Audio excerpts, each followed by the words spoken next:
Hello, Grandpa John's Story Time, episode number 26. We'll finish the book of Ragweed today. Ragweed by Avi. We're going to do chapter 26 and 27. And next time, I'm going to start a new book, the next in this series, which is called Poppy. But today, we're going to finish the book of Ragweed, chapter 26, In the Basement. In the sewer pipe beyond the bookstore, Silversides and Graybar conferred in whispers. I'm sure we have them surprised, Silverside said. That's the most important thing. They've posted only one guard and he's asleep. I say we go fast, leap in, deal with him. It shouldn't be hard. Once we're in the basement, we can get up those steps quickly. You head for their bolt hole at the top floor and block that. I'll block the front entrance. That way we'll trap them all. Sounds good to me, Graybar said. Remember, Silverside said. Felines first. Now follow me. With that, she headed further into the sewer pipe. Within moments, she poked her head out of the pipe and into the basement. To her surprise, she saw no one. The post had been abandoned. Silversides turned around. That one guard is gone. Those stupid mice. Follow me. With that, the white cat pushed forward, reached the end of the pipe, and jumped into the basement. The instant she landed, she crouched down and looked toward the steps again. No one was there. She went under the pipe and called up, All clear. Get in fast. Graybar landed softly. Side by side on the basement floor, the cats looked around and sniffed. Suddenly, Graybar said, what happened to the music? What music? Silversides demanded. The mouse music? Both cats lifted their heads and listened. There was nothing but silence. Silversides felt a tremor of uneasiness. She pushed it aside. Follow me, she said, and padded quietly toward the steps. Graybar, looking around nervously, came a little way behind. At the foot of the steps, Silversides paused. When we get to the top, plunge in, grab who you can, and put an end to their miserable lives. Just don't forget the two I want, the golden mouse and the one with the green hair. Understood? Sure, Silversides. I know all about that. Now let's get going. Felines first, Silverside muttered again and began climbing the steps. She paused to listen and sniff again. Though the smell of mouse was almost overpowering, still she heard nothing. She continued to move up until she reached the last riser. Once there, she lifted her head and found herself staring directly into the bright brass nozzle of a water hose. Surrounding it, holding onto it, aiming it right at her, was a horde of mice. In the front of them stood Ragweed. The moment Silversides lifted her head, Ragweed shouted, Blast her! The 100 or so mice who were clinging to the valve wheel turned it. Instantly, water surged through the old canvas hose and shot out of the nozzle. It was all the mice could do to hold on and keep it steady, but their aim was true. A blast of water as powerful as a cannon shot struck Silverside squarely in the face. It came with such surprise and force that it flung her head over heels back down the steps. As she tumbled, she bowled into Graybar, knocking him down too.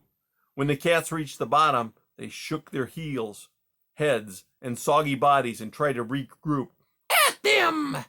Silversides howled to rally her comrade. Ragweed was ready at the top of the step. Drag the hose forward, he ordered. The mice hauled the gushing hose with shouts of heave, heave, heave. The stream of water was now aimed down at the already stunned cats. Once again, they were struck hard. Graybar attempted to climb the steps. He managed to gain two before the hose was aimed right at him. With a whoosh, he was washed to the very bottom again. Now Silverside, soggy with water, eyes awash, tried a new attack. She met the same watery barrage as did Graybar, with the same results. As the water continued to pour forth, the basement began to fill with water. The cats found themselves slipping, sliding, floundering in the resulting mud. It was impossible to stand. Forward! Ragweed commanded. The mice began to drag the hose down the steps. The nozzle aimed first at Silversides, then at Graybar. 3 times the cats attempted to climb the steps. 3 times they were hosed back by the powerful flow of water. Graybar bolted.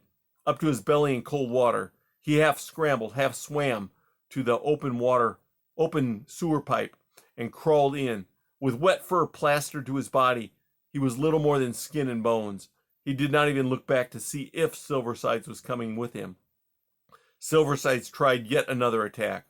With the hose still gushing, the water level in the basement rose quickly. The cat had nothing solid to stand on.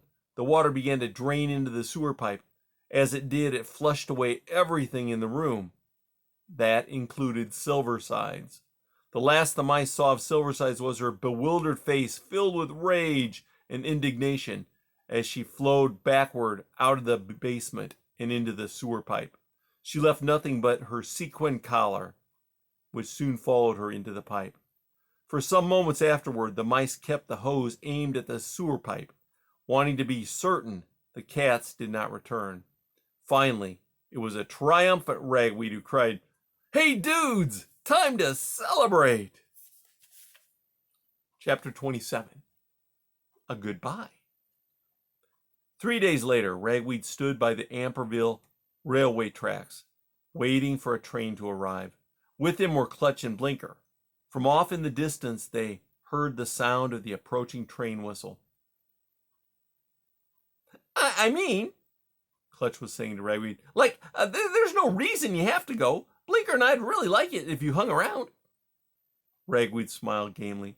Hey, dude, it's a big world out there, and I'm one small mouse. There's a lot to see, you know what I'm saying? Anyway, one of these days I'll come back. Then I can visit with you guys, teach your kids a trick or two. Check it out, Blinker said with a shy grin. Anyone see Silversides or Graybar yet? Clutch grinned. Far as anyone can tell, they, left town. Someone said they took a train. All I know is they were gone. Totally sunk. Awesome, sweet, Ragweed agreed as the sound of the train whistle grew quite loud. Only now it's my turn. Dude, Clutch said, becoming serious, I just want to say you are one awesome mouse. I mean, you've done it all. You may be a country mouse, but you're way world class out there. In fact, everyone connected with the club agreed we should change the name. From now on, it's Club Ragweed.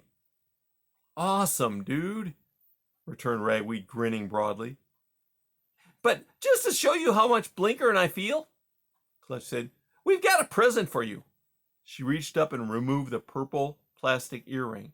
She held it out so the bead dangled from her paws. We'd sort of like to give this to you, dude. I mean, if you want it, that is. Ragweed took the earring gently. He was deeply moved.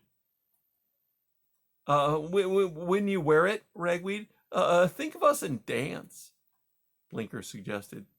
Long as you wear it, Clutch added, you'll never back down to any bully. I hear you, Ragweed said. Want me to put it on, dude? Clutch asked. Be way cool. Clutch fixed the earring to Ragweed's left ear. Glad you came, dude. She gave the ear a nuzzle as she added, dude, you totally buttered the muffin. Blinker nuzzled his other ear. The next moment, all 3 mice embraced. The train came slowly into view, headlight flashing, bells ringing, whistles sounding, its arrival ending with a loud bang. Do you know where you're going? Blinker asked. Hey, Ragweed said, I've seen the city. Time to explore that forest. With that, he scampered up the coupling hose, moved along a boxcar gutter, and slipped inside. Once settled, he looked out. Side by side, Blinker and Clutch were looking up at him. The train lurched forward. Fighting tears, Ragweed waved goodbye with one paw, touching his new earring with the other. Hey, dude! Clutch cried. Don't forget! Forget what? Ragweed shouted back. A mouse has to do what a mouse has to do! Clutch called. Know what I'm saying? Yo, baby! Ragweed shouted back. Like I do! With a great shriek, the train gathered speed. Clutch and Blinker watched Ragweed go. Then paw in paw, they headed for home. Ragweed turned away at last and stared glumly at the passing world through the open door of the boxcar. Now and again he touched his new earring, but when the train whistle blew its mournful tune, he found it impossible not to break into song. A mouse will a roving go, along wooded paths and pebbled ways, to places high and places low, where birds do sing 'neath sunny rays. For the world is full of mice, oh! The world is full of mice, oh! Then Ragweed cupped his paws around his mouth, and with all his strength shouted, "Dimwood Forest, here I come!" And that's the end of Ragweed. Next time we'll start Poppy.